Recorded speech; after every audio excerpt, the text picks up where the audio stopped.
તમારા દલિતોના મસીહા જેમની હવે 135 કે 36મી જન્મ જયંતિ આવી રહી છે એવા બાબા સાહેબ ભીમરાવ રામજી આંબેડકર નું આખું નામ મારા બાબા સાહેબ નું આપણે આપ તો હવે હોશિયાર છો, ખ્યાલ હશે બધાને. તો ત્યારે મેં જય ભીમનો નારો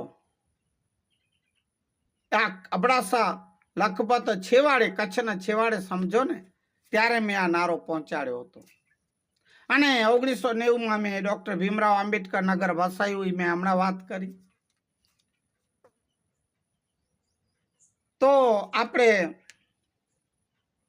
બાબા સાહેબના જે સુવિચારો છે, સૂત્રો છે, એ બાબા સાહેબની જન્મ જયંતિ જે હવે આવી રહી છે એ નિમિત્તે આપણે એમને ઉજવણી નિમિત્તે આપણે બાબાના વિચારો લેશું. અને મારા વાલો, આપણે જો ગમે તો જ આ મારો વિડીયો આપ આગળ મોકલજો, શેર, લાઈક, સબસ્ક્રાઈબ જરૂર કરજો.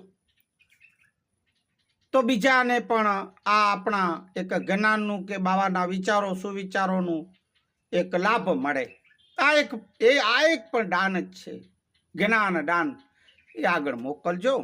અને આપ મોકલો જ છો, શેર, લાઈક, સબસ્ક્રાઈબ કરો છો. ખૂબ ખૂબ આભારી છું. ધન્યવાદ છે આપ સૌને.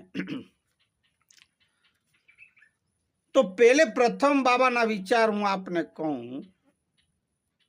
એમાં પહેલે બંધારણ વાળો બાબો, કાયદા વાળો, એ કાનૂન વાળ માર કલેજા નીકો, આસમાન ઝંડા માથે બોલે ઝીણા મોર, માથે બોલે ઝીણા મોર.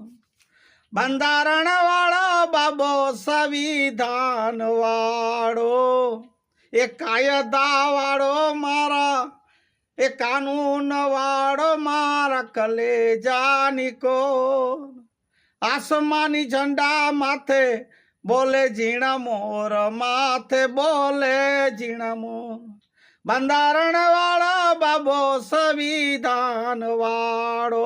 જય ભીમ, નમો બુદ્ધાય, જીઓ સંવિધાન.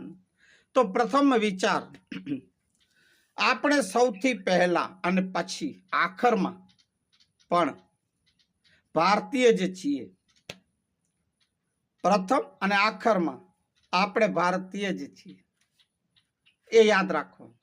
સર્વ કોમ ધર્મ સમાજ માટે જે ભારત હિન્દુસ્તાનમાં જે વસે છે એના માટે બાબા સાહેબ કહી ગયા છે પ્રથમ આપણે ભારતીય છીએ, પછી હિન્દુ